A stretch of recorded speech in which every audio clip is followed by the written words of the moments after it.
बराबर मात्रामा के हाल्नु पर्यो मैदा र बटर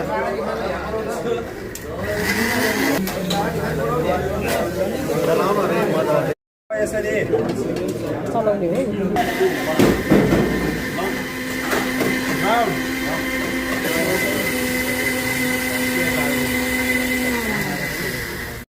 रेड वाइन गएको छ यसमा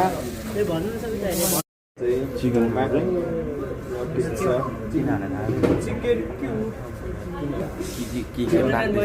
धेरै भलुवा पानी हाल्नु के हुन्छ यो अलिक छेड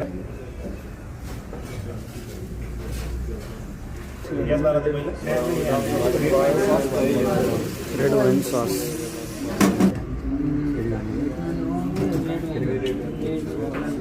छानी चाहिँ हामीलाई थोरै पेपर यी भइहाल्यो